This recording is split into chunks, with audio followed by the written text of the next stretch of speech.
보시라 읽어봅니다. 시작. 민수기 토라폰 578일 달랍니다. 피나스 민수기 25장 21절 시작. 제사장 아론의 손자 엘레셀의 아들 비나스가 내 질투심으로 질투하여 이스라엘 자손 중 내 너를 돌이켜서 내 질투심으로 그들을 소멸하지 않게 하였도다. 믿음의 선주들이신 열정의 파노라마. 그래요. 이 장면을 이렇게 다시 리마인드를 하면서 이렇게 다시 이렇게 더 이게 부가해가지고 이제 이렇게 보충을 했는데, 하여튼 기본 틀이, 말씀의 기본 틀이 그냥 흐름이 똑같더라고요. 지금 비나스가 지금 우리 민수기 25장 한번 가보십시다.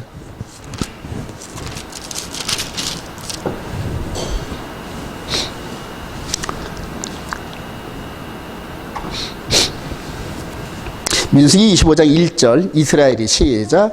이스라엘이 시딤에 머물러 있더니 그 백성이 모압 여자들과 음행하기를 시작하니라. 그 여자들이 자기 신들에게 제사할 때 이스라엘 백성을 청하며 백성이 먹고 그들의 신들에게 절함으로 이스라엘이 바알볼에게 가담한지라 여호와께서 이스라엘에게 진노하시니라. 그래요. 자, 우리 6절 이스라엘 시작. 이스라엘 자손 온 회중이 회막문에서 올 때 이스라엘 자손 한 사람이 모세와 온 회중의 눈앞에 미디안의 한 여자를 데리고 그의 형제로 온지라. 제사장 아론의 손자 엘레셀의 아들 비나스가 보고 회정 가운데에서 일어나 손에 창을 들고 그 이스라엘 남자를 따라 그의 막사에 들어가 이스라엘 남자와 그 여인의 배를 꿰뚫어서 두 사람을 죽이니 연병이 이스라엘 자손에게서 근처더라. 그 연병으로 죽은 자가 24,000명이었더라. 그래요. 그 연병으로 죽은 자가. 그래요. 그렇게 해서 지금 비나스가 하나님의 열심으로 칸나 따라합시다. 칸나. 이게 이제 가나의 혼인잔치가 여기서 나왔습니다. 칸나 이래가지고 이 비나스가 이제 이렇게 창으로 찔러 죽이는 그런 장입니다. 근데 이 흐름이 이 여호수아의 아들 비느하스가 그 바알에게 연합한 자들을 죽인 이런 그 하나님의 열심이 대대로 계속 흘러요, 여러분. 대대로 계속 흘러요. 그리고 그 흐름이 어디까지 왔다? 저와 여러분들까지 왔습니다. 그러니까 이 바알 신에게 절하는 이런 부류들을 계속적으로 하나님의 열정으로 그걸 격퇴한 그 열정들이 계속 내려오는데, 이 그림을 보니까 이건 뭔 생각이 납니까? 이거? 누구 생각이 납니까? 좀 크게 보일까요? 횃불을 들고 300명을 이끌고 갔던 이 장면이 어디가 생각납니까? 기드온의 300용사. 할렐루야. 그래요. 기드온의 300용사. 그러니까 이 기드온의 300용사가 이 여호와의 열정으로 기드온을 따라서 300명이 13만 5천 명의 진지로 뛰어듭니다, 여러분. 자, 300명이 죽을 것 같고 안 하면 이거 뛰어들 수 있을까요? 없을까요, 여러분? 저 안에 들어가면은 못 빠져나와. 그러니까 죽음을 각오해야 되는데, 그래요. 여호와의 열정은 내 자신의 육신의 삶은 내어드릴 때 그 열정이 나한테 임파테이션 된다. 할렐루야. 그래요. 너무너무 중요합니다, 여러분. 내가 내 생명과 내가 뭔가 아끼는 게 있으면 하나님의 강력한 기름 부음이 임할 수가 없어요. 전적으로 아브라함처럼 그냥 의지하고 어린아이처럼 의지하고 하나님 말씀을 곧이곧대로 의지하고 그런 자들에게 여호와의 열심, 그래요. 하나님의 열심이 임하는 줄로 확신합니다. 기드온에게 여호와의 열심이 임했습니다. 그리고 그 한 사람의 지도자로 인하여서 나머지 300명이 똑같이 열정으로 무장했어요. 여러분, 그래서 450대 1의 싸움에서 승리하였더라. 할렐루야. 그래요. 마지막 때도 이런 열정을 가진 사람들을 이렇게 선발해가지고 적진 깊숙이 집어넣습니다, 여러분. 이 300명 안에서 이게 32,000명 중에서 300명이 선발된 겁니다. 32,000 중에서. 저와 여러분들이 300명 안에 들어가기를 소망합니다. 99%가 거의 다 탈락됐어요. 99%. 그리고 마지막 1% 선들이 그냥 기도원을 중심으로 여호와를 위하라, 기도원을 위하라 그러면서 자기 생명, 즉 항아리 안에 있는 불을 꺼냈는데 이게 나중에는 우리 속 안에 있는 우리 도가니 같은 그릇 같은 우리 안에 있는 성령의 능력을 폭발시킨다. 할렐루야. 그게 그림이에요. 기드온의 용사의 이 그림이 남의 얘기가 아니라 바로 저와 여러분들의 얘기다. 할렐루야. 이렇게 무장하시길 바라요. 이렇게 무장을 해야 됩니다. 나머지 13만 5천을 이렇게 하나님께서 격퇴시키는데 어떻게 하냐면은 이 300명이 딱 똘똘 뭉쳤어요. 나머지 13만 5천은 전부 다 자기 혼자야. 자기 혼자야. 그래서 자기 앞에 나타난 자는 누구든지 죽이는 거예요. 왜냐면 삼중연합이 돼가지고 삼중연합이 돼서 서로 다 아군끼리 이렇게 아군이라고 연합은 했는데 생전 처음 보는 사람들이야. 이게 세 민족이, 그러니까 아말렉과 미디안과 또 블레셋이 연합을 해가지고 삼중연합을 해서 서로 달라.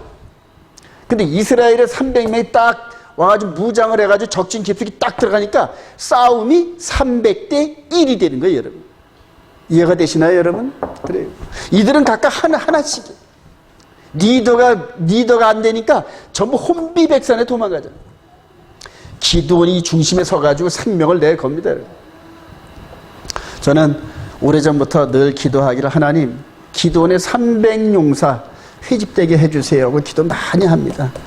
우리 온 이스라엘 교회 기드온의 300용사가 회집되기를 소망합니다. 그래요. 자, 또 이 다윗, 그래요. 다윗도 이 열심히, 이 꼬마가 이렇게 이 어마어마한 이 골리앗이라는 이 장수를 이길 수 있는 힘이 뭡니까? 여호와의 열심, 그래. 내 질투심, 여호와의 카나, 그래. 그 하나님의 그 질투, 나는 질투하는 하나님의 그만큼 열정이 있다는 거예요. 근데 그 열정이 하나님과 동행하는 사람한테 그대로 임했어요. 그대로. 그러니까 하나님의 능력이 내 안에 임하니까, 그 뜨거운 열정이 임하니까 그냥 물맷돌 몇 개 가지고 가서 그 엄청난 사나이 골리앗을 향하여 갈 수 있는 용기가 생긴 거예요. 우리 주님이 이 열정의 주인, 내 질투심이라고 했던 그 장본인이 여기에 오셨다. 할렐루야. 그래요.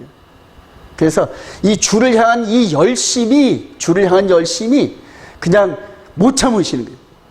자, 우리 요한복음 2장 16절 시작. 비둘기 파는 사람들이 있을 때 이것을 여기서 가져가라. 내 아버지 집으로 장사하는 집을 만들지 말라 하시니, 제자들이 성경 말씀에 주의 전을 사모하는 열심이 나를 삼키려 한 것을 기억하더라. 할렐루야.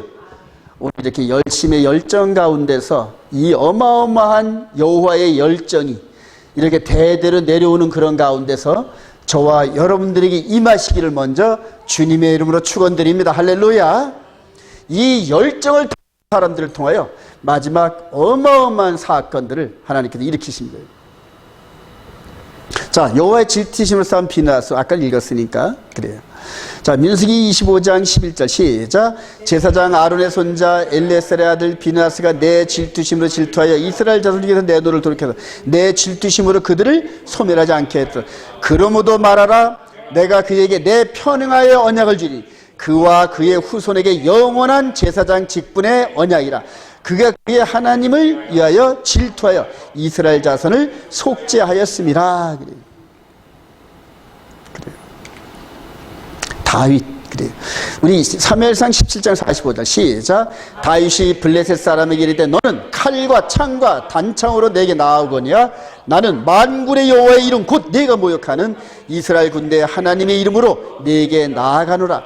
오늘 여호와께서 너를 내 손에 넘기시리니 내가 너를 쳐서 내 목을 베고 블레셋 군대의 시체를 오늘 공중에 세워 땅에 들짐승이 주어 온 땅으로 이스라엘의 하나님이 계신 줄 알게 하겠고, 또 여호와의 구원하심이 칼과 창이 있지 아니함을 이 무리에게 알게 하리라. 전쟁은 여호와께 속한 것인즉 그가 너희를 우리 손에 넘기시리라. 블레셋 사람이 일어나 다윗에게로 가지고 가까이 올 때에 다윗이 블레셋 사람을 향하여 달리며 그 손을 주머니에 넣어 돌을 가지고 물매로 던져 블레셋 사람의 이마를 치매 돌이 그의 이마에 박히니 땅에 엎드러지니라. 그래요. 계속해서 시작. 다윗이 같이 물매와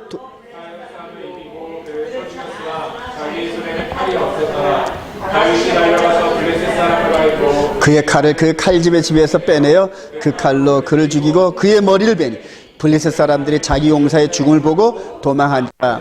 여러분, 여기서 중요한 게 있습니다. 여러분,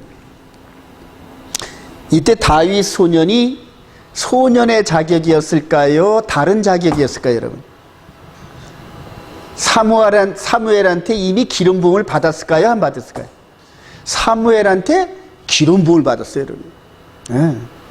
즉 내가 사울왕을 폐하고 새로운 왕을 세우노라 해가지고 사무엘에게 가서 그 이새의 집에 가가지고 가서 찾으라는데 맨 막내가 이렇게 찾아오더라고요. 근데 걔가 내가 다음 왕으로 선별한 애야. 그러면서 여기다 기름을 붓습니다.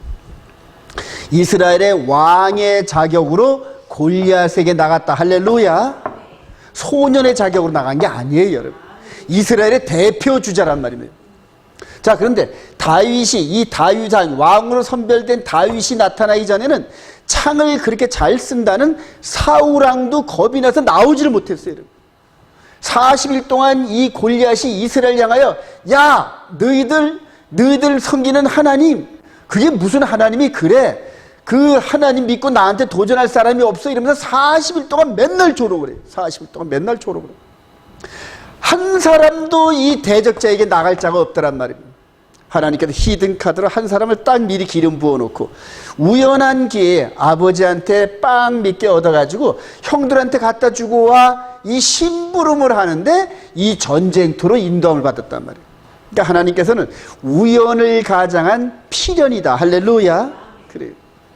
그래서 맞닥뜨린 거예요. 그러니까 이 여호와의 열심이 임파테이션 된 이 다윗이 여호와의 이름을 이 할례 받지 않은 이방인의 입에서 영광과 존귀를 나타내는 것이 아니라 폄하하는 얘기가 나오니까 못 참는 거예요. 못 참는 거예요. 아니, 저놈이 할례도 안 한 놈이 감히 여호와의 이름을 입에 담아? 이런 식으로 하면서 그 뜨거운 열정이 이 다윗을 삼켜버린 거예요. 완전히. 그 열정을 사용하셔서 이 다윗을 통하여서 어마어마한 거목, 이 골리앗을 무너뜨리신 하나님께 영광을 돌립니다. 할렐루야. 그 다음에 아주 중요합니다. 지금 여기서 지금 다윗이 뭘 합니까, 여러분? 자, 지금 여기서 다윗이 골리앗을 무너뜨리고 나서 이 골리앗이 갖고 있던 칼 갖고 뭐를 자른다? 목을 잘라버려요, 여러분. 이거 굉장한 구속사의 그 흐름이 있는 겁니다. 굉장한 구속사의 흐름이 있는 건데. 자, 우리 다윗이 같이 시작. 다윗이 같이 물매와 돌로 블렛 사람을 이기고 그를 쳐주고 자기 손에 칼이 없어라. 다윗이 달려가서 블렛 사람을 밟고 그의 칼을 그 칼집에서 빼내어 그 칼로 그를 죽이고 그의 머리를 베니 블레셋 사람들이 자기 용사의 죽음을 보고 도망하는지라. 머리를 밟아요. 그리고 칼로 목을 뱁니다, 여러분. 이게 이런 것들이 여러 장면 나옵니다. 근데 이게 누구를 표하는 걸까요? 바로 창세기 3장 15절에 여자의 후손은 네 머리를 깨트리고 너는 그의 발꿈치를 물 것이다 하고, 그러니까 창세기 3장 15절에 이 부분이 예수 그리스도로 말미암아 장차 나타날 이 엄청난 영적 일들을 하나님께서는 시대마다 여호와의 열심을 이어받은 사람들을 통하여 나타나게 하신단 말이에요. 이해가 되십니까, 여러분? 자, 이렇게 해서 지금 요 그림이 골리앗으로 상징되는 이 대적자, 이 마귀의 이 머리를 밟고 칼로 잘라내는 이 그림이 바로 뱀을 머리통으로 깨트려버린 이런 장면이에요. 이런 장면들이 성경에 수없이 많습니다. 마지막 이 일을 성취시키신 분이 사망 권세를 깨트리고 부활하신 우리 주님. 할렐루야. 사망 권세를 이길 사람이 없어요, 여러분. 모든 사람들이 죄를 범하였음에 하나님의 영광이 이르지 못하더니 그래요.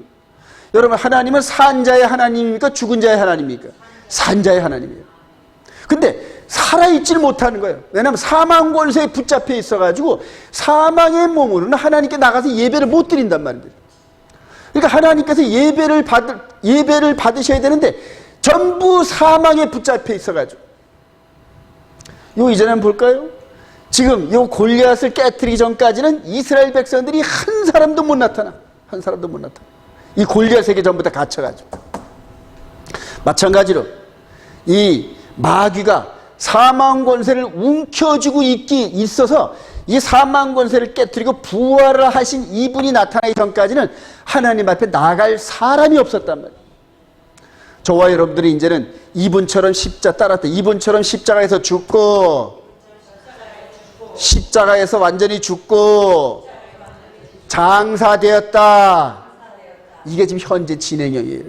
저와 여러분들이 지금 십자가에 매달려가도 완전 죽는 과정이에요. 그리하면 이분이 부활하신 것처럼 부활하리라. 할렐루야. 그래. 그리하면 그래. 그러니까 죄에 대해서 완전히 죽으라는 얘기예요. 완전히 죽으라는 얘기예요. 여러분, 죄에 대해서 완전히 죽지 않으면은 하나님께 나갈 방법이 없어요. 여러분. 죄에 대해서 완전히 죽으라니. 그래서 죄가 죽었는지 안 죽었는지 리트머스 시험지를 우리 안에 집어넣으시는데 그게 십계명이에요, 여러분. 그게 십계명. 십계명에 비춰가지고 거기에 끼릭끼릭끼릭 하면서 뭔가 내가 깨림직스러우면 아직 덜 죽은 거예요. 따라서 십자가에서 완전히 죽읍시다. 그리해야 이분처럼 부활한 거예요. 이분처럼 부활했다는 건 뭐냐면 여기처럼 뱀의 머리, 사망 권세를 나도 밟았다는 거예요, 여러분. 그리고 이제 죄와는 상관이 없다는 얘기예요. 상관이 없다는 건 뭐냐면 죄를 져도 벌을 안 받는다 이게 아니라 죄하고는 아예 관계가 없다는 얘기예요. 죄를 안 짓는다. 할렐루야. 그게 어떻게 가능하냐? 가능하니까 시키죠, 하나님께서. 가능하니까 시키지 가능하지 않으면 시키겠어요, 여러분. 그래요. 우리 예수님보다 세상을 사랑하는 사람은 그 죄를 못 이깁니다, 여러분. 근데 세상에 그 어떤 것보다 우리 예수님을, 즉 나의 첫사랑 남편을 사랑하면은 죄를 이길 수 있다. 할렐루야. 그분이 이기셨으니까. 그분이 죄를 이기셨단 말이에요. 그분은 죄는 없으시니라 그래요. 십자가에서 매달려 죽으셨는데 우리 죄값 때문에 죽으신 거지 그분 자체는 죄가 없으셨다 이렇게 선언해요. 죄가 없었대요, 여러분. 우리 신랑 대신에 이분이 죄가 없다. 그러니까 신부되는 우리도 당연히 죄가 없어야 된다. 할렐루야. 당연히 없어야 돼요. 당연히 죄가 없어야 돼요. 근데 그날에 죄가 있는 상태에서 주님하고 달려가면은 누군데 나를 남편으로 불러? 그래요. 그런 꼴을 당합니다, 여러분. 자, 이런 식으로 나타납니다. 마태복음 28장 18절. 시작. 예수께서 나와 말씀하여 이르시되 하늘과 땅의 모든 권세를 내게 주셨으니 그러므로 너희는 가서 모든 민족을 제자로 삼아 아버지 아들과 성령 이름으로 세례를 베풀고 내가 너희에게 분부한 모든 것을 가르쳐 지키게 하라. 볼지어다 내가 세상 끝날까지 너희와 항상 함께 하시니라. 여러분, 이 하늘과 땅의 권세를 모두, 하늘과 땅의 모든 권세를 내게 주셨으니 그래. 사망 권세를 깨뜨리고 부활하신 우리 주님께 하늘의 권세와 땅의 권세와 모든 권세, 즉 기업물을 자에게, 장자에게 주셨다. 할렐루야. 그래요. 부활하시고 나서 하늘과 땅의 모든 권세가 이제 내 거야.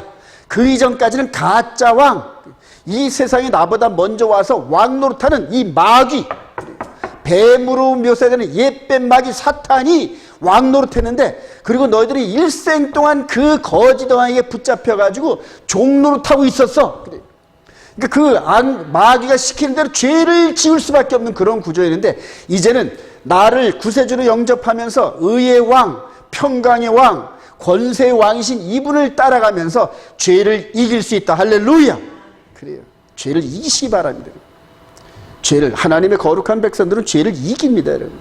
자, 그래서 하늘과 땅의 모든 권세를 내게 주셨대요. 그래서 예루살렘과 온 유대와 사마리아와 땅 끝까지 이르러서 이제는 하늘과 땅의 모든 권세를 우리 예수님께서 전부 다 움켜쥐셨으니까 그분의 이름으로 침례를 받고, 그리고 그분이 우리에게 전해주신 대로 그 교훈을 가르쳐 지키게 하려니. 그게 뭐였을까요, 여러분?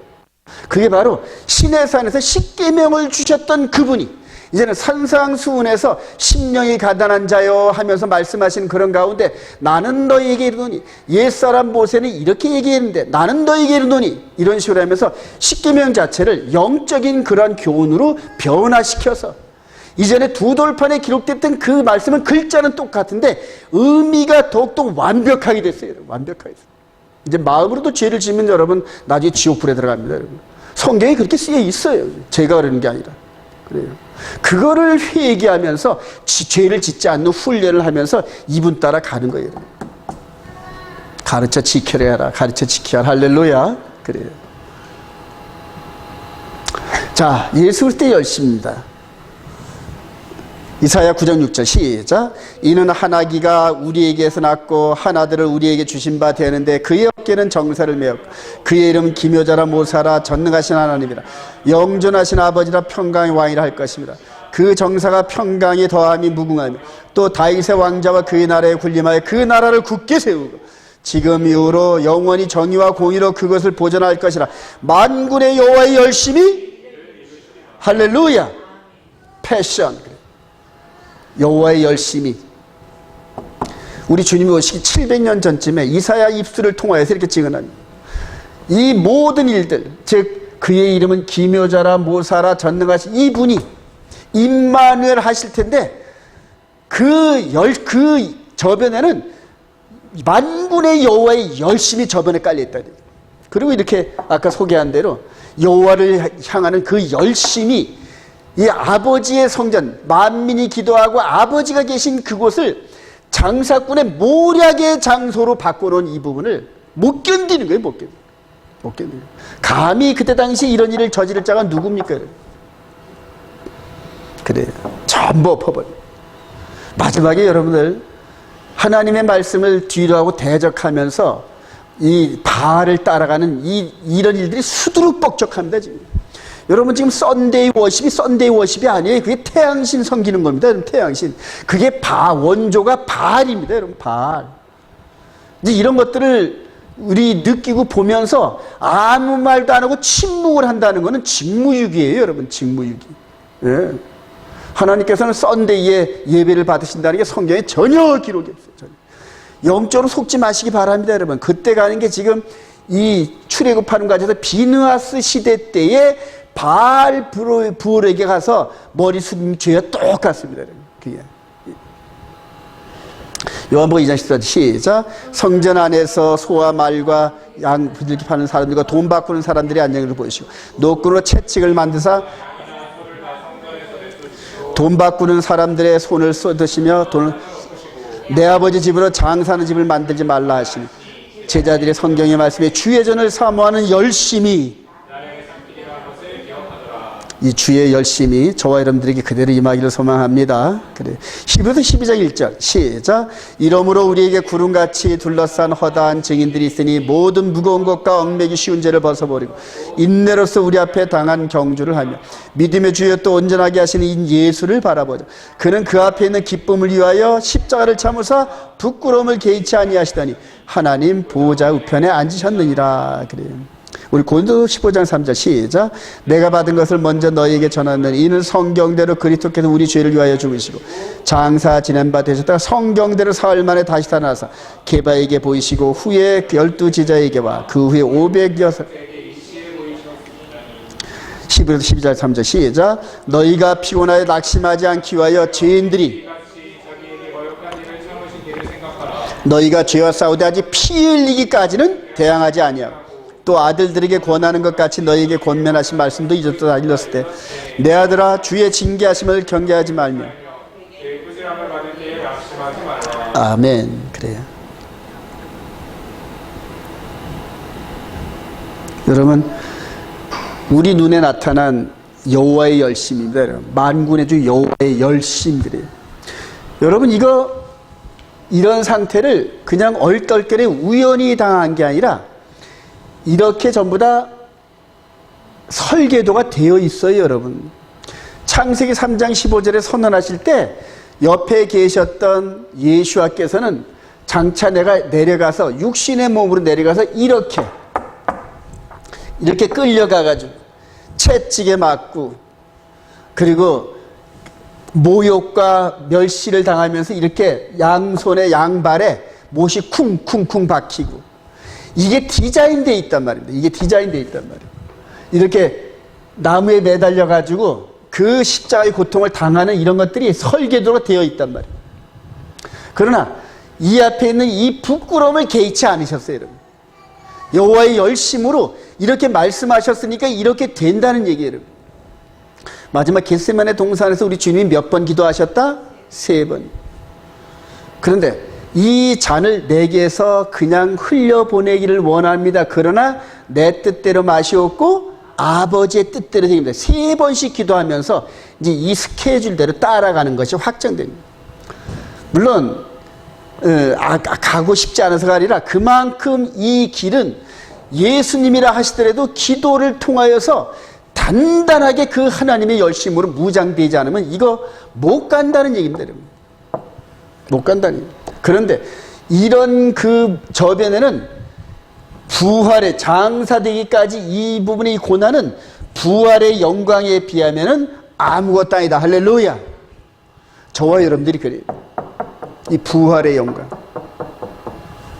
오늘 아침 묵상을 하면서 그래요. 여러분들 뱃속에 있는 엄마 뱃속에 있는 아기가 10달이 돼가지고 밖에 나오려고 할 때 엄마 배 밖에서 나와야 되는데 나가기가 좋을까요? 두려울까요? 여러분 물어보지는 않았지만 10달 동안 있었던 그 엄마 뱃속이 편안하단 말이에요. 근데 세상에 미지의 세계로 나가려면 그 태아도 나름대로 두려울까요? 안 두려울까요? 여러분? 두려워요, 여러분. 근데 있는 자리가 좋거든. 있는 자리가. 그래요. 그래서 그렇게 안 나오려고 해가지고 엄마를 고통스럽게 하는 것 같아요. 자, 여러분. 무덤을 한번 여러분 자세히 보세요. 무덤. 보통 무덤이 어떻게 생겼냐면은 사람이 죽어가면 무덤이 이제 이렇게 생겼죠. 이렇게 봉분이 있어요. 그죠? 여기 무덤입니다. 왜 이런 식으로 이렇게 뒤에다 봉분을 만들었을까요, 여러분? 그리고 요 가운데다 묻혔을까요? 이거 여러분들 이거 볼 때 뭘로 보입니까? 그래요. 제가 18금 하는 게 아니라 이게 엄마의 자궁하고 똑같아요, 여러분. 아이를 잉태하는 엄마의 구조가, 엄마 배의 구조가 바로 이래요, 여러분. 예.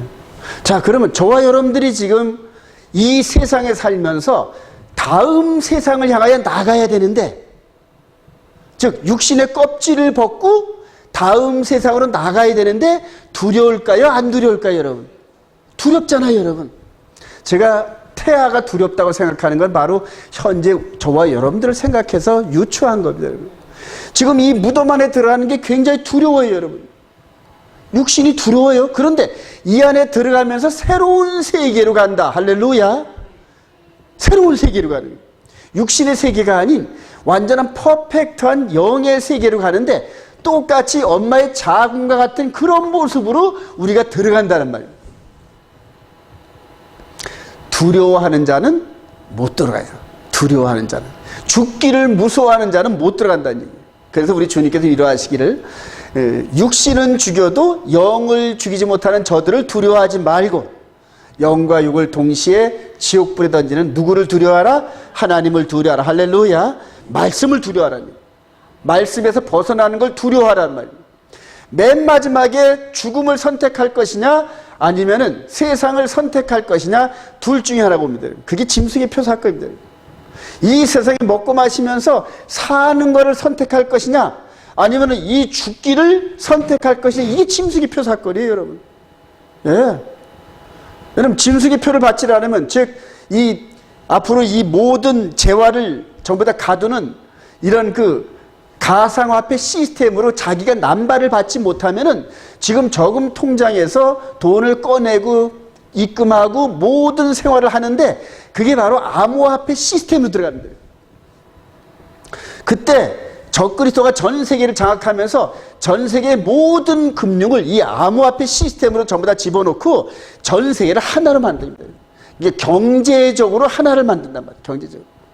그래놓고 그 안에다 전부 다 집어넣고 그거 아니면 이제 사고 팔 수가 없는 그런 시스템으로 만들어 놓고 그 다음에 자기 남발을 받기 위해서는 반드시 조건이 있는데 예루살렘의 성전에 세워진 거기에서 내가 하나님이여 하고 나타나는 그 적그리스도를 경배해야 되는 경배. 그러니까 그를 나의 구세주로 인정하는 시스템이 아니면은 그 안에 들어가서 짐승의 표는 못 받게 됩니다, 여러분.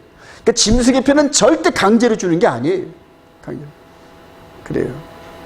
그래서 그때 그 표를 받지 못하면 매매를 못하게 돼가지고 거의 모든 사람들이 99%가 그 길로 가니까 아 그런가 보다 하고 전부 다 코드를 받는데 이마에나 오른손에 이 태그를 받습니다. 태그. 그게 지금 우리들 가운데 가까이 와 있어요, 여러분. 이 뱀이 스물스물 해가지고 오는 줄도 모르는데 벌써 우리 앞에서 이렇게 딱하니 입을 벌이고 있어요.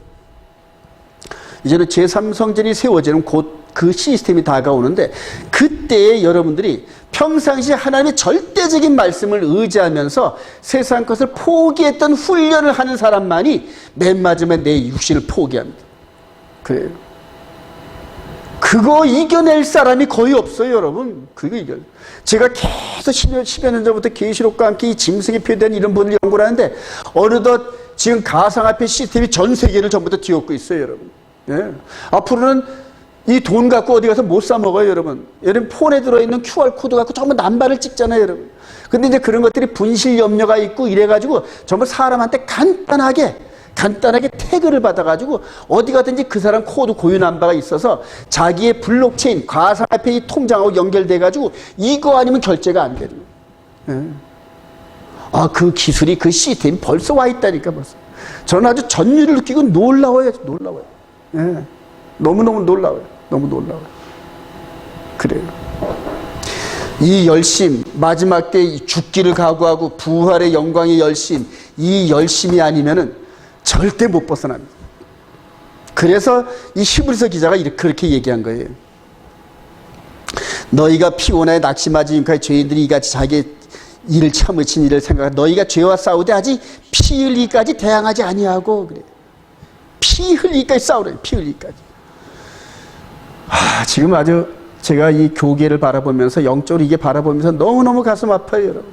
마지막 때 이거를 이 여호와의 열심으로 무장해서 이 골리앗같이 이 사망 권세를 향하여 달려가면서 저게 적그리 또야 하고 하면서 그렇게 외치다 죽을 사람이 과연 몇 명이나 되려는지.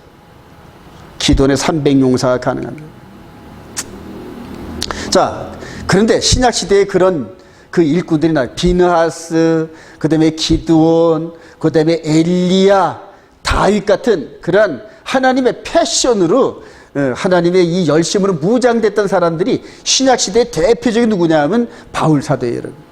자, 고린도후서 11장 23절 시작. 그들이 그리스도의 일꾼이냐 정신없는 말을 하거니와 나는 더욱 그러하도다. 내가 수고를 넘치도록 하고 옥에 갇히기도 더 많이 하고 매도 수없이 맞고 여러 번 죽을 뻔하였으니 유대인들에게 40에서 하나 감한매를 5번 맞았으며 3번 태장으로 맞고 1번 돌로 3번 파선하고 일주일을 깊은 바다에서 지냈으며 그래요.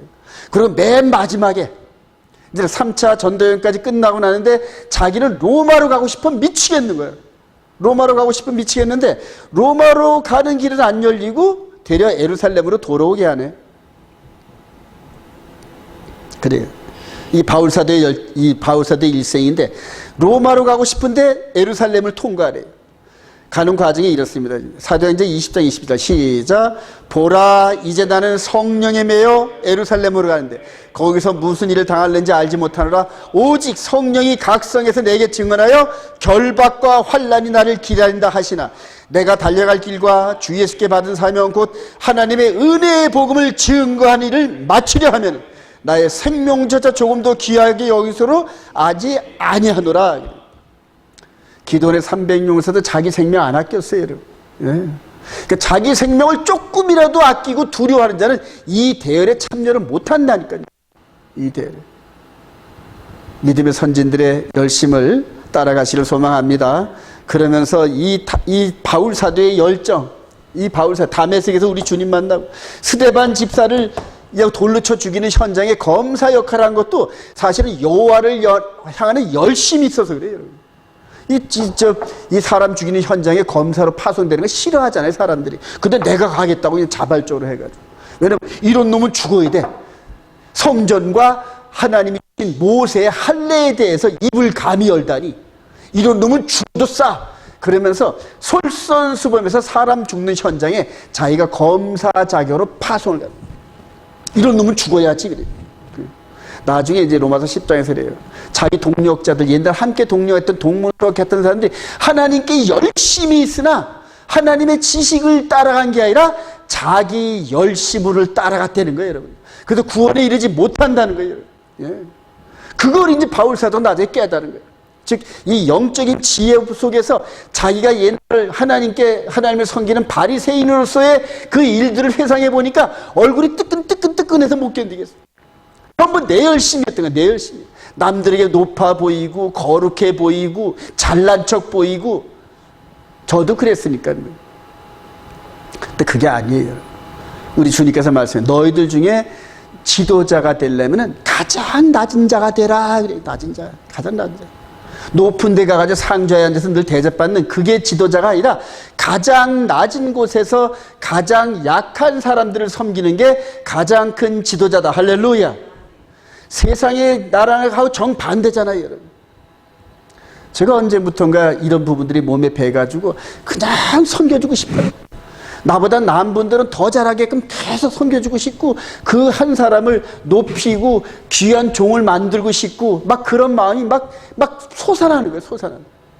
내가 그동안 이렇게 겪어왔던 그런 여러 가지 그런 시행착오나 이런 것들을 노하우를 전수하면서 전심으로 지름길로 가는 길을 연결해주고 싶고 그러면서 그냥 진심으로 섬기고 싶은 거예요. 진심으로. 낮은 자세로. 바울 사도의 열심히 이제는 디모데에게 폴리가 되게 그리고 그 후로 기독교 2000년 동안에 수많은 사람들이 화형당하고 죽임을 당했던 그 사람들을 향하여 계속적으로 이 열심이 전달됩니다. 예.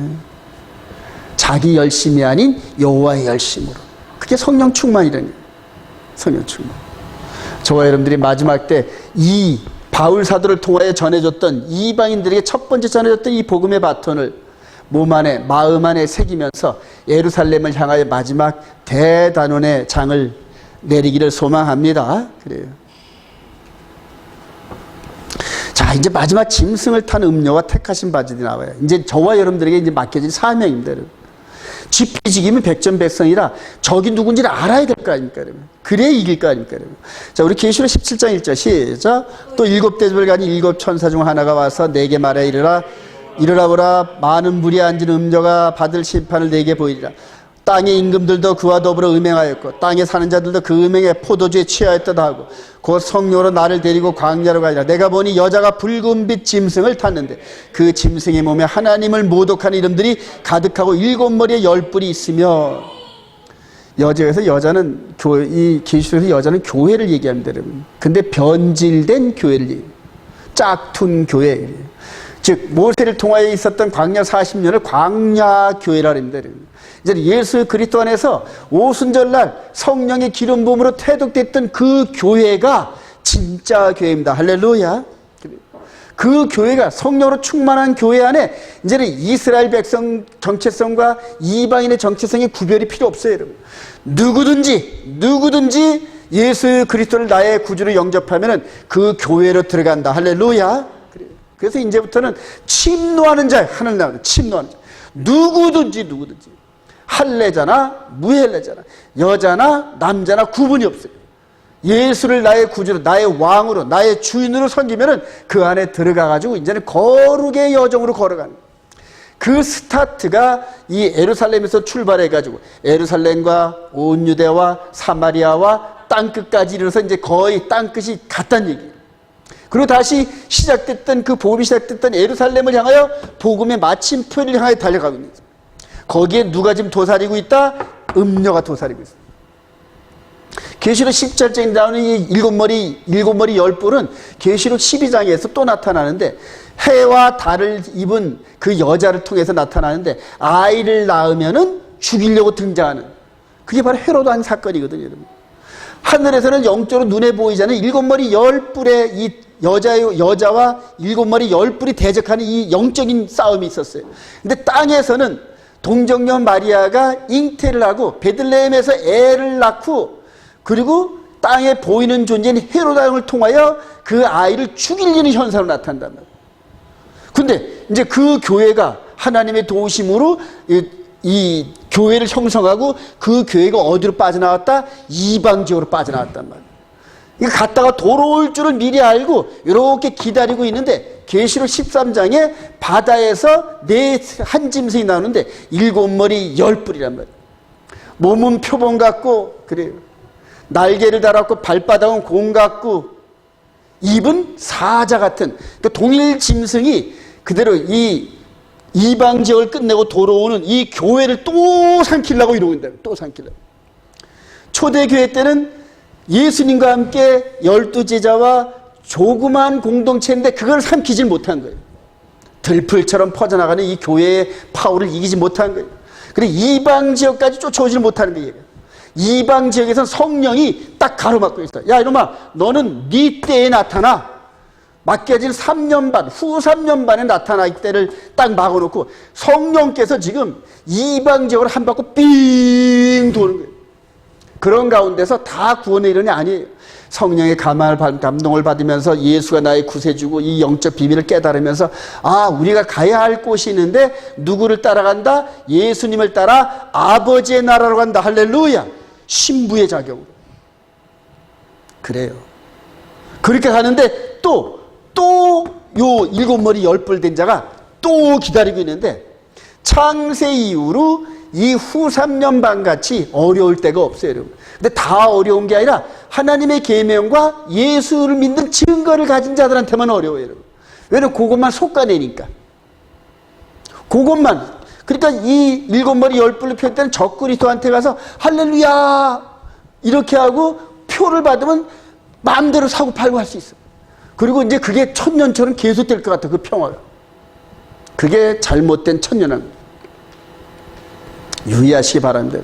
그런데 그걸 적그리스도가 알고 이거 짐승의 표현이 딱 알고 난 사람은 어제까지 그 가상화폐 안에서 주거니 받거니 세상살이 살았는데 오늘부터 그게 시행되는데 표를 못 받으면 더 이상 쓰지 못한다고 쟤들이 블록체인으로 잠근단 말입니다. 예. 그럼 그걸 못 받으면은 이제 그다음부터는 아들과 딸들 관계가 이제 사라지기 시작해요. 왜냐면 내 먹을 것도 없어. 부모가 와가지고 일주일만 견디면 벌써 우리 식구께 뭐가 없어지는 거예요. 자기 목 외에는 살 수 있는 방법이 없어요. 그래서 아버지가 아들이 아버지를 죽는 대로 내놓는다는 게 바로 그 말이에요.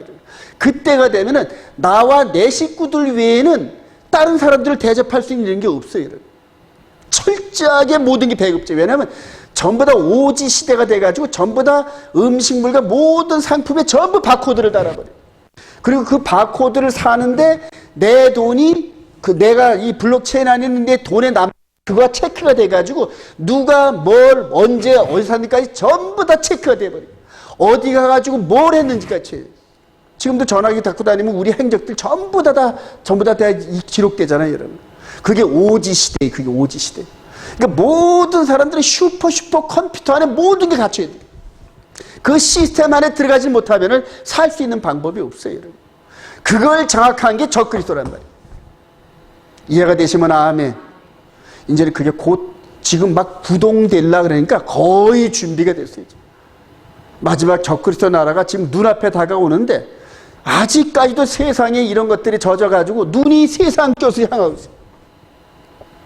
저는 아직 막 피가 끓어요. 지금 피가 끓어요. 여호와의 열심이 그래요. 여호와의 열심이 이 부족한 종에게 임했다. 할렐루야. 그래요. 근데 이거를 막 듣고 동의하거나 깨닫는 사람이 많지를 않아요. 여러분. 많지를 않아요. 왜냐하면 하나님의 계명과 예수 믿는 증거로 무장이 된 사람들 외에는 이게 안 맞는다니까, 코드가. 무슨 소리를 하고 있어? 쟤는 지금 이 평화스러운 나라에. 그래요. 교시로 10절 시작. 그들이 한 뜻을 가지고 자기의 능력을 권세를 짐승해 주더라. 그들이 어린 양과 더불어 싸우려니와 어린 양은 만주해 주시오. 만왕의 왕이므로 그들을 이기실 터이요. 또 그와 함께 있는 자들 곧 부르심을 받고 택하심을 받은 진실한 자들도 택하심을 받은 진실한 자들이에요. 여러분 예수 믿다가 다 택함 받은 게 아니에요. 여러분 착각하지 마세요. 진짜 착각하지 마시기 바랍니다. 예수와 함께 하나님의 계명과 예수 믿는 증거로 무장된 사람들 아니면 이거를 이길 방법이 없어요. 생명책에 기록된 사람들 외에는 전부 다 그 우상에게 경배하더라고요. 전부 다. 그게 보편적인 세상이 옵니다. 지금. 그게 이상하잖아요, 여러분. 어떻게 우리 예수 믿는 사람이 우상에게 절할까? 여러분 천주교 가면은 마리아를 세워놓고 교회 문턱에 들어가기 전에 멀리서 이렇게 절하고 가요, 여러분. 지금도 예수를 믿어요, 그 사람들. 근데 들어갔는데 돌덩인 마리아에게 그냥 와서 꽉 앞에 와서 이게 겸손하게 이제 절하도록 저기 가면 있어요. 여기죠. 그 천주교 성당에 가면. 근데 어쩌다 급해서 늦으면은 저쪽으로 가면서도 고개는 이렇게 한번 하고 가더라고요. 제가 봤어요. 유심히 봤어요. 그 동정녀 마리아 상에다가 직접 가서 앞에 갈 시간이 없으니까 후다닥 들어가면서 고개를 이렇게 돌리고 하더라고요. 근데 그게 그 천주교 내에서 너무 자연스러운가 봐. 그런 세상이 옵니다. 그런 세상. 두 번째 계명, 우상을 새기거나 만들지 말거나 또 절하지 말거나 해야 할 텐데, 두 번째 계명은 하나님의 계명이 그렇게 위력이 있습니다. 진리를 품는데 그런 위력이 있습니다. 자, 오늘 이렇게 보면은 하나님께 예배를 드리기 위해 약속되어진 시간이 여호와, 이 민수기 28장과 29장이 이제는 가나안 땅에 들어가기 전에 마지막 이스라엘 백성들을 말씀으로 담금질하는 이 말씀인데, 민수기 28장 29장은 너무 중요하니까 읽어보세요, 여러분. 거기에 이제 7절기와 모에드입니다. 따라합시다. 모에드. 그래요. 정한 때, 장소, 모임, appointed time. 약속된 시간이라는 거예요. 하나님과 약속된 시간은 너무너무 중요합니다, 여러분. 성경을 통하여 약속했어요. 그래서 성경이 없어지기 전에 절대 변한다, 변하지 않는다. 변하지 않습니다, 절대. 근데 그걸 변했다고 얘기하는 게 지금 이 보편적인 이런 얘기입니다. 공중의 학은 그 정한 시기를 알고 산비둘기와 제비와 두루미는 여기서 여호와의 규례가 미시파트에 미시파트 규례, 이런 식으로 절기에 대한 교훈을 주시기 미시파트. 여러분들 철새가 날아가면서 때를 기가 막히게 맞추는 거 이상하지 않으셨어요, 여러분? 송어가, 숭어가, 연어가 그 먼 바다를 돌아서 오는 게 이상하지 않아요, 여러분? 예? 코끼리가 죽을 장소를 찾아가는 거 이상하지 않으세요, 여러분? 만물이 그렇게, 이 군뱅이가 6년 동안 지하에 있다가 7년째 되는 애에 나와가지고 날개가 돼서 날아가는 거 이상하지 않으세요, 여러분? 만물이 전부 다 무슨 교훈? 여호와의 교훈이란 말이에요. 공중에 나는 새를 봐라, 제비를 봐라. 올 때와 갈 때를 정확히 알지 않니? 누가 가르쳐주지도 않는데. 아니 그 미물이 학교도 없는데 어쩌면 그렇게 때를 맞춰서 그렇게 왔다 갔다 하는지. 시베리아 술록대를 한번 보세요, 여러분들. 술록대가 어떻게 하면 그렇게 정확하게 그 풀이 나는 그런 시기를 아는지. 그런데 그런 것들은 다 정한 시기를 안 돼. 어포인티드 타임을 안다는 거예요. 창조주의 삶의 원리를 안다는 거예요. 창조주의 삶. 언제는 어디 가야 먹고 살고, 언제는 어디 가야 따뜻하고, 이런 것들을 그냥 안다는 거예요. 우리 인간도 그런 느낌이 있었는데 마귀한테 거짓을 덮이다 보니까 그 촉감을 다 잃어버렸어요. 다 잃어버렸어요. 여호와를 찾아야 되는데 언제 찾아야 되는지 어떻게 되는지 전부 잃어버렸다고. 왜냐하면 저보다 혼란시켜놔서 바꿔놔가지고. 진리인지 진리가 아닌지 구분을 할 수가 없단 말이에요. 탄식을 하시고. 내 백성은 여호와의 규례를, 그래요. 이제 규례가 뭐냐 하면 이렇게 나타납니다. 민수기 28장 20절, 민수기 28장 2절 시작. 이스라엘 자손에게 명령하여 그들에게 이르라. 내 헌물, 내 음식인 화제물, 내 향기로워서 너희가 그 정한 시기에 삼가, 정한 시기에 삼가 바치래. 정한 시기.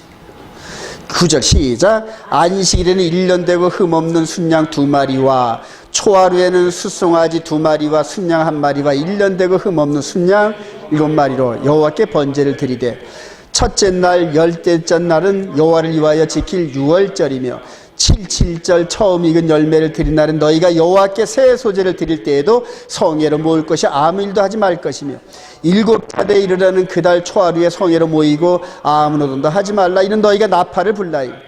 7째 달 열흘날에는 너희가 성회로 모일 것이요 7째 달 15째 날은 너희가 성회로 모일 것이요 아무 일도 하지 말 것이며, 이래 동안 여호와의 절기를, 여기서 그 어포인트 타임은 절대 변하지 않습니다. 그런데 변한 건 뭐냐면 그날에 드리는 요 1년 되고 흠없는 순양 2마리와 이런 동물 제사와 곡식을 드리는 제사를 피했단 말입니다. 왜냐하면 그거에 대한 원형이 예수 그리스도의 열심으로 말미암아 십자가에서 완벽한 단 한 번 드리는 완벽한 제사로 대체되었다. 할렐루야. 그게 이제 마음으로 고백을 하면서 믿음으로 받아들이면서 내 안에 그 제물 대신 주님의 십자가의 피가 강같이 항상 흐른다. 할렐루야. 완벽한 제물을 드린단 말이에요. 그러니까 어포인트 타임 때는 모여서 하나님께 예배를 드리되 일단 구약 백성들이 드리던 그런 제물과 예물은 폐한다는 얘기예요. 그게 다니엘서 9장 27절에 제사와 예물을 폐할 것이며 그 얘기란 말이에요. 이해가 되시면 아멘. 그래요. 그래서 이제 그다음부터는 성전 중심의 삶이 보이는 성전 중심의 삶이 아닌 마음 안에 새겨진 성전을 새기고 전 세계 어딘지 나가는 거예요. 바울 사도 안에 마음 성전이 설치가 됐어요. 베드로 안에도 마음 성전이 이게 열렸단 말입니다. 그러니까 이방 지역에 있는 성도들은 굳이 예루살렘에 제사를 드리러 올 필요가 없이 모이는 시나고그 거기에서 모여가지고 예수가 나의 주세요 그리스도의 보혈을 고백하면은 그동안 이스라엘 백성들이 드렸던 모든 보이는 제물을 보다 더 완벽한 제사를 드린다고. 할렐루야. 그래요. 그러면서 모이는 시간대마다 모이라는 얘기예요. 내 백성은 나하고 교제하는 그 시간대마다 모여라 그러는 거예요. 안식일 날 뭐 일주일에 한 번씩 모이고 한 달에 한 번씩 월상 예배에 모이고 그다음에 일곱 절기 때마다 모이면서 하나님과 계속적으로 교제를 가지라는 얘기예요. 선한 교제. 그래요. 근데 그걸 마귀가 그들이 이방적으로 나타나면서 바꿔버렸단 말이에요. 안식일에 대한 이것도 첫째 날로 바뀌었다 이런 식으로 교리를 세워가지고 그거 안 믿는 자는 죽이는 거야. 그거 안 믿는 자는 죽이는 거야. 안 믿는 자는. 이런 일들이 있어요. 그래요. 절기도 전부 바꿔놔버려요. 절기도. 일요일을 중심으로 절기도 전부 바꿔놨어요. 6월절도 일요일이고 오순절도 일요일. 뭐든지 초막절, 절기 이런 것들 전부 일요일을 기준으로 좀 맞춰놨어요. 바알 종교. 그래서 지금 이 개념들이 절기에 대한 개념들이 그냥 전부 다 뭐가 뭔지 몰라. 전부 바꿔놔가지고.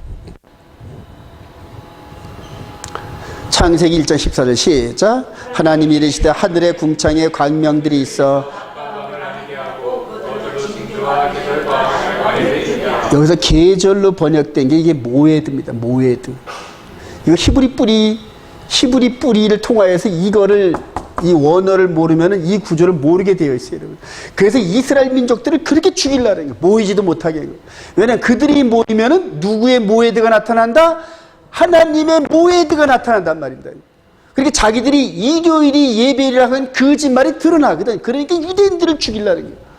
각 지역마다 흩어진 유대인들이 토요일날 안식일을 예배드리면 다 죽여버리고 그리고 그들이 일요일을 인정 안 하면 죽여버리고 이게 역사란 말이에요.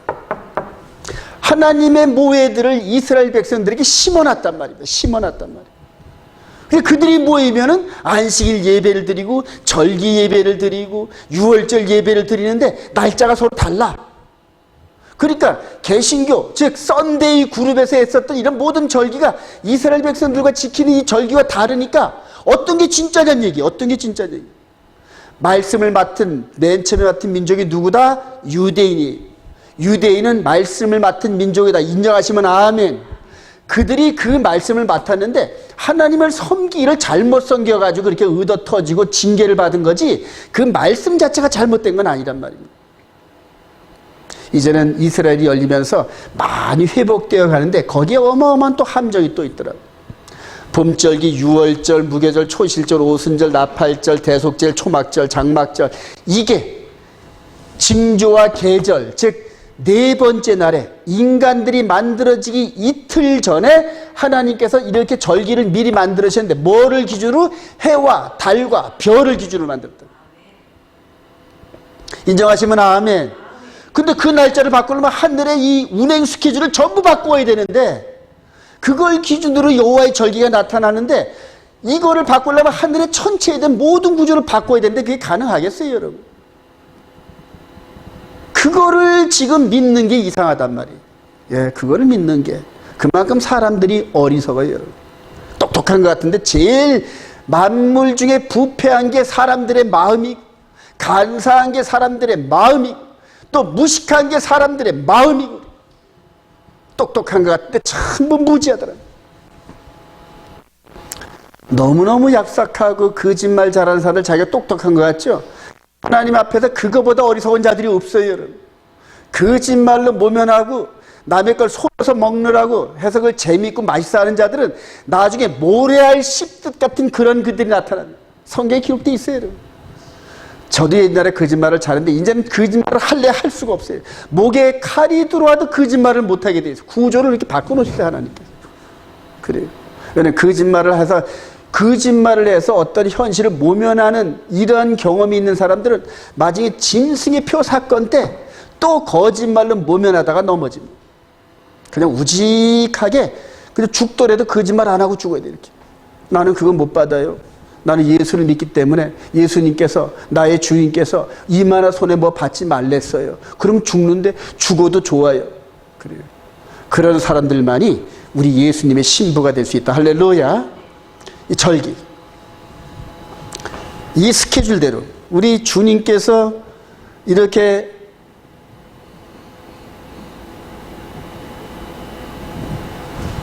창세기 1장 14절 넷째 날에 징조와 절기를 만들어 놓으신 그 스케줄대로 6월절 날 십자가에 그대로 그 시간까지 딱 들어맞게 양대로 죽였어요.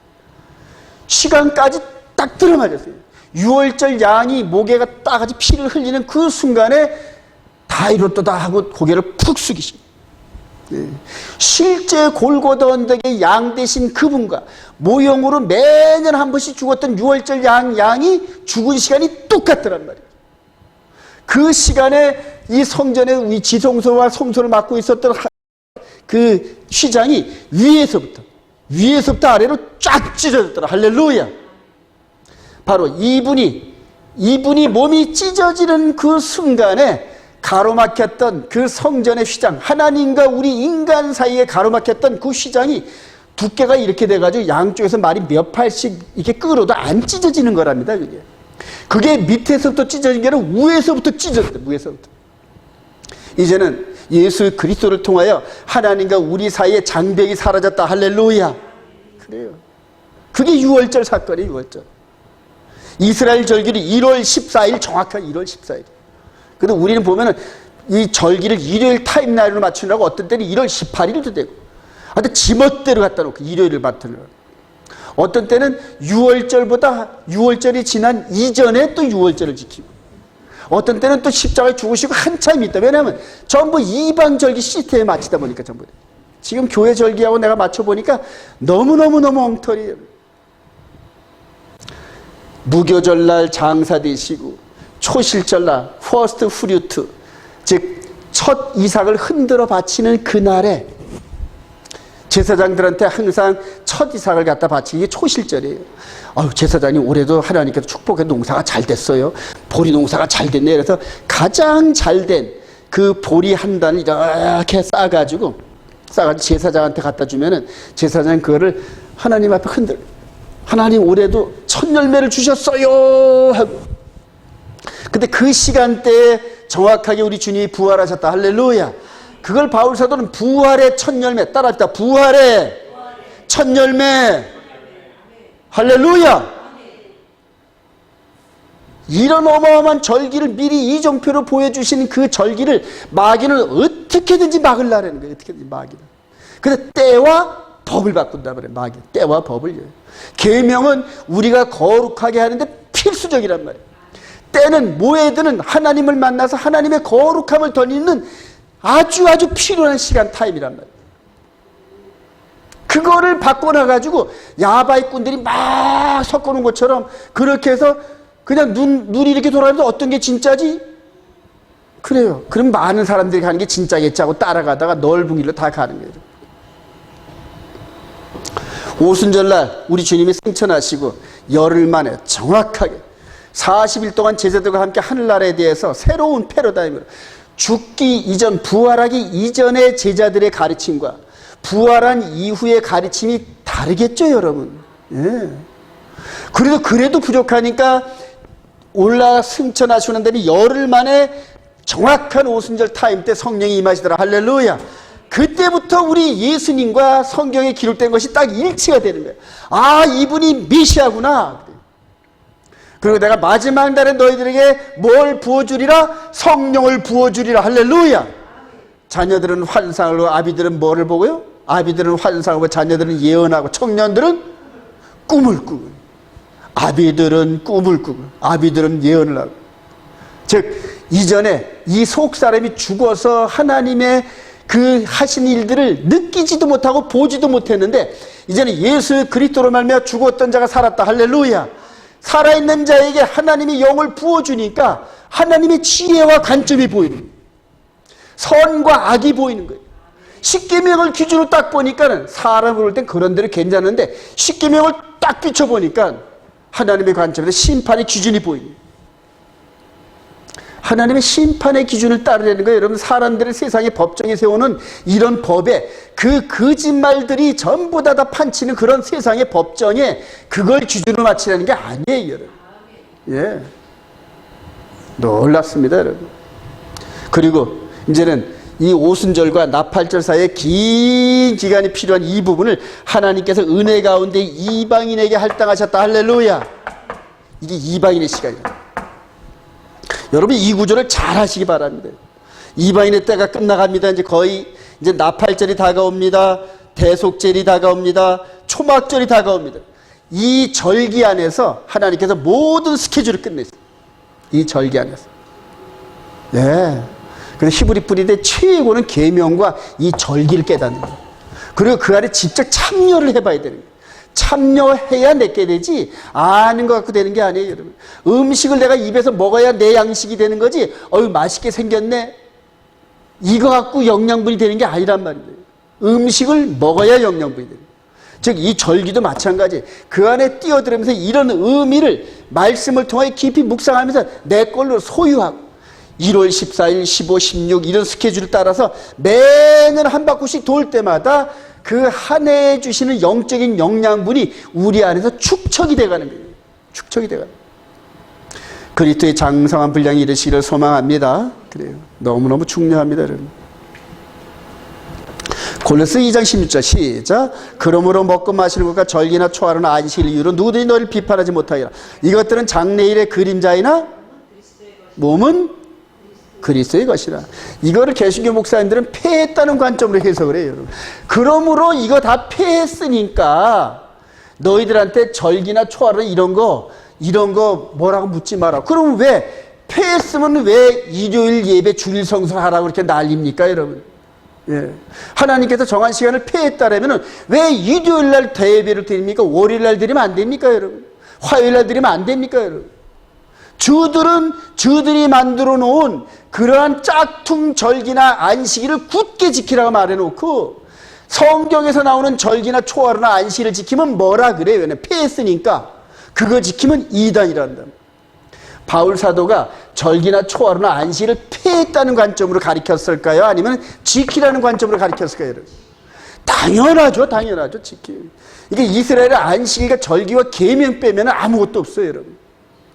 그거를 성전에, 보이는 성전 중심으로 섬겼던 그 구조가 이제는 예수 그리스도를 말미암아 우리 마음 안에서 그 성전이 이루어짐으로 말미암아 영과 진리 안에서 전 세계 어디서든지, 예루살렘에서도 말고 이 산에서 말고 저 산에서 말고 너희들이 있는 그곳에서 영과 진리 안에 드려지면 하나님께서 그 예배를 받으신다. 할렐루야.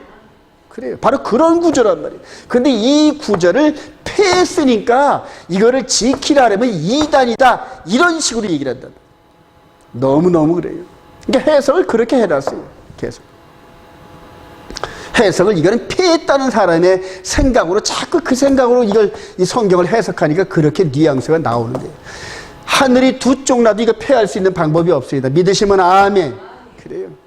왜냐면 세상이 끝나질 않는데, 이 완전한 농사가 끝나지도 않는데 지금 반만 이루어졌단 말이에요. 오순절까지만 이루어졌는데 나머지 나대초 이 사건이 이루어져야 완성이 되는데 이거를 폐할 리가 있냐는 얘기예요, 여러분.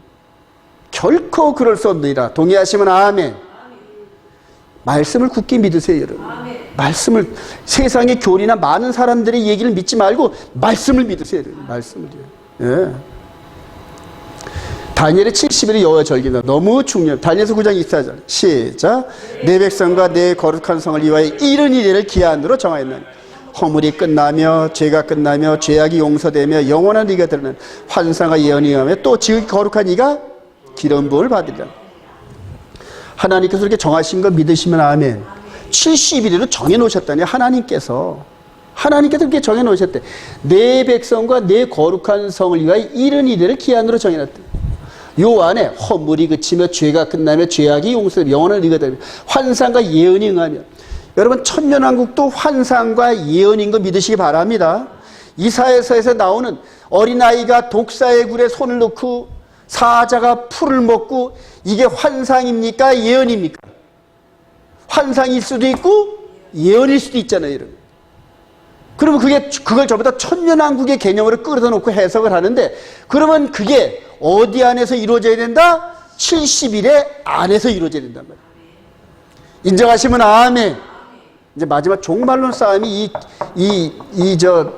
어마어마한 싸움이 벌어지는데, 하나님께서 정해주신 이 설계도란 말이에요. 70일의 안에서 이스라엘 백성과 거룩한 성의 임무가 끝난다는 얘기예요. 그럼 아직까지 이스라엘 백성과 예루살렘의 성의 연한이 아직 남아있다는 거예요. 남아있다. 그래서 이반 세계에서의 신학은 이스라엘이 이미 대체됐다 해서 대체 신학인데 그것도 잘못된 거예요. 그것도 잘못된 거예요. 근데 이스라엘 백성들 입장에서 볼 때는 이제는 우리 주님 재림하면 1000년 동안 이 땅에서 나라를 이룬다. 그것도 거짓말이에요. 왜냐하면 이스라엘 백성들의 연한은 70일 안에서 소멸된단 말이에요. 임무는. 더 이상 역할이 없어요. 여러분. 육신의 이스라엘 백성들의 역할은 70일에 밖에는 없단 말이에요. 요 안에 있어요. 인정하시면 아멘. 여러분들이 이거 듣고 여러분들이 그러한가 하고 성경을 계속 연구하셔야 되는 겁니다. 여러분. 저는 이걸 30년의 이런 연구 끝에 나타나는 열매일 뿐이에요. 여러분. 예. 여러분들이 이거를 그러한가 하고 계속 연구하세요. 그리고 이 70일의 안에 실제 절기가 이루어져요. 실제 절기가 성취돼요. 전삼년반은 6월절, 무교절, 초실, 오순절의 사건을 정점을 이루면서 전삼년반은 메시아의 사역으로 끝이 났다. 믿어지시면 아멘. 후 3년반 사역이 남아있어요. 다니엘서 9장 20절 시작. 예순두 일에 위해 기름 부음을 받은 자가 끊어져 없어질 것이며 그가 장차 많은 사람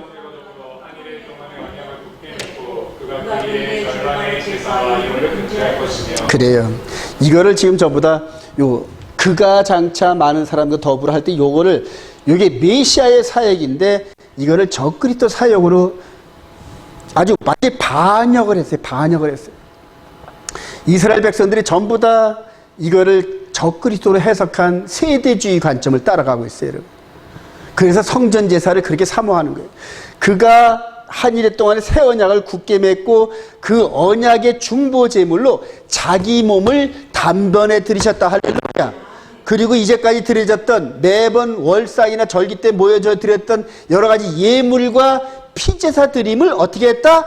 폐했다는 얘기예요. 여러분 그게. 이걸 그렇게 해석을 해야 되는 거예요. 근데 그걸 반대로 해석을 하니까 제3성전에서 동물 제사와 예물 드리는 것이 하나님이 기쁘게 받으시는 거야 하고 그렇게 해석을 하는 거예요. 하나님께서 이 아들을 통하여 폐해버린 거를 다시 거기다 동물 소를 잡고 양을 잡고 옛날 구약 시스템으로 돌아가려고 하는 이스라엘 백성들, 그게 자칭 유대인인데 뭐의 회다? 사단의 회라는 거예요. 이 눈을 잘 뜨고 보세요. 여러분. 마지막 때 어마어마한 우주적인 속임수 사건이 있는데 거의 넘어갑니다. 여러분. 거의 넘어갑니다. 그리고 그 시스템 안으로 들어가는 것을 이제 천년왕국에 들어간다. 할렐루야. 그리고 이제는 평안하다 그럽니다. 이제는 1000년 동안 평화가 보장됐어. 이런 식으로 선언할 때 뭐가 같이 임한다? 도둑같이 임하리니. 그래요. 너희가 평안하다 할 그때 도둑같이 임하리니 결단코 피하지 못하리라니. 그러나 너희들에게는 도둑같이 임하지 않으리니. 세상에서 환난과 고난 가운데 유리방황하고 이리 쫓겨가고 저리 쫓겨가면서 주의 순결한 말씀을 순종하기 위해서 세상 것도 포기하는 건 물론이고요. 자기 목숨까지도 포기한 그들을 하나님께서 계속 지켜 3년 반 동안 그 고난의 과정을 겪고 피하면서 유리 걸식하던 그들이 마지막 때 마치 번데기가 그대로 변화돼가지고 나비가 되듯이 이 험악한 몰골과 이런 것들이 엄청나게 고난을 받던 이 몸이 갑자기 쫙 쪼개지면서 껍질이 벗겨지면서 속사람이 확 나타나더라. 할렐루야. 죽은 자가 무덤 가운데서 부활해서 영광스러운 모습으로 공중에 올라갑니다. 동시에 이 땅에서 고난을 겪고 하나님의 계명과 예수 믿는 증거를 통하여 순결을 지킨 예수와의 신부들이 호련히 변화되어 호련히 변화돼. 그대로 일로 오르노라 할 때 그냥 그때는 전 우주적으로 죽었던 아담 이후로 죽었던 자가 그냥 부활해서 일어나서 올라가 살아있는 자가 호련히 변화되어서 환한 모습으로 올라가. 그때 땅에 있는 자는 여리고성이 무너지면서 망하듯이 산아 무너져라 바위야 무너져 나를 덮어 이런 식으로 하면서 여리고성 무너질 때 여리고성 사람들이 망하던 것처럼 마지막 때 대우주 사건으로 전부 지구가 막 그대로 쪼개지고 뭐 땅에 남은 자 휴거하고 땅에 남은 자 여러분 휴거할 때 땅에 남은 자는 더 이상 소망이 없어요. 여러분 구원에 이르지 못한 자들이 땅에 남는 거예요. 그리고 그들은 하나님을 모르는 자들과 예수의 복음에 복종하지 않은 자들을 영벌에 처하는 심판과 구원의 그 메시지만 있는 거예요. 70일의 때 그런 거예요. 여기 요 70일의 아래에서 전부 이루어진다. 제가 이 메시지를 받으면서 이제는 이걸 책으로 완전히 제가 그동안 짐승의 표가 뭔지 결론이 활용 정점을 찍지 못해가지고 나머지 말씀을 다듬지를 못했어요. 근데 이제 짐승의 표 사건과 함께 도구로 쓰이는 게 눈에 탁 보이면서 여태까지 감춰졌더니 모든 게 성경이 확 풀립니다. 10년 전에 여러분 송승빈인가 중국 그 학자가 지은 화폐 전제 이런 게 있어요. 그 책 읽으면서 10년 전에 읽으면서 화폐도 싸움을 합니다. 여러분 내가 발행한 화폐가 인정을 받고 많은 사람들이 써야만 내가 헤게모니를 지는 거예요. 마지막 달러, 엔화, 위안화 그 다음에 유로화 이런 식으로 4대 기축통화인데 중국이 위안화는 기축통화로 못 들어가거든. 그러니까 기축통화로 들어가길래 그렇게 애를 쓴단 말이에요. 마지막에는 이 로스차일드 알고 중심으로 한 세계 이 주의자들이 금융을 전부 장악을 하는데 뭘로 장악한다? 가상화폐 시스템으로 전부 장악을 해요. 이제 전쟁, 화폐 전쟁도 끝이 나버립니다. 이런 상황으로 모든 게 이제 종말을 향해 치닫고 있는데 여러분들 눈을 뜨고 정말 이제는 때가 심히 가까워서 그냥 가까운 게 아니라 심히 가까워서 정신무장 열심히 하시기 바랍니다. 저는 어린아이 같은 그런 애들도 어머니의 믿음 따라 육신은 고난을 받지만은 그러나 어머니의 믿음을 따라 하나님이 함께 데려가시고 부모의 믿음을 따라갑니다. 결론입니다. 한번 우리 요걸 한번 읽어보자. 악한 날 시작. 악한 날 적그리스도 시대에 음녀와 싸워서 승리하는 비느하트 같은 성도들. 히브리서 5장 12절 시작. 때가 오래되었으므로 너희가 마땅히 선생이 되었을 터인데 너희가 다시 하나님의 말씀의 초보에 대해서 누구에게서 가르침을 받아야 할 처지니 단단한 음식은 못 먹고 젖이나 먹어야 할 자가 되었도다. 단단한 음식은 장성한 자의 것이니 그들은 지각을 사용함으로 연단을 받아 선악을 분별하는 자들. 선악. 초대교회 때 세계 최강의 군대가 로마 군대였어요. 로마 군대를 빗대서 이렇게 바울 사도가 머리에는 구원의 투구를 쓰고 믿음의 흉배와 그 다음에 이 믿음의 방패를 그래 이런 식으로 해서 묘사를 했는데 이제 마지막 때는 이제 어떤 식으로 초대교회 때는 이렇게 로마 군사가 육신의 전쟁처럼 이렇게 무장하는 이런 군대로 나타나는데 이제는 마지막 때는 가상화폐 시스템 유대인들과 함께 제3성전과 이름의 수가 666인 이 자들이 연합을 해가지고 전체 화폐 시스템을 장악하면서 이걸 가지고 이 코인을 가지고 전 세계를 장악하는 이때에 육신의 전쟁이 아니에요. 우리의 싸움은 혈과 육의 전쟁이 아니에요. 공중곳에 지는 악한 자들과 싸움인데 이 내면에 숨겨진 영의 몸의 싸움이다. 할렐루야. 그 싸움을 싸우려는 에베소 6장 11절 시작. 마귀의 관계를 너희에게 대적하기 위하여 하나님의 전신갑주를 입으라. 우리의 씨름은 혈과 육을 상대하는 것이 아니요 통치자들과 권세들과 이 어둠의 세상들과 그러므로 하나님의 전신갑주를 취하라. 이는 악한 날에 너희가 능히 대적하고 모든 일을 행한 후에 서기 위함이라. 할렐루야. 오직 기록된 말씀을 순종하면서 말씀과 우리 몸이 연합을 하는 것 외에는 절대적으로 길이 없어요. 이렇게 해서 하나님께 마지막 어마어마한 영광을 돌려드리는 저와 여러분 되시기를 주님의 이름으로 축원드립니다. 그래, 저가 다 꺼야지.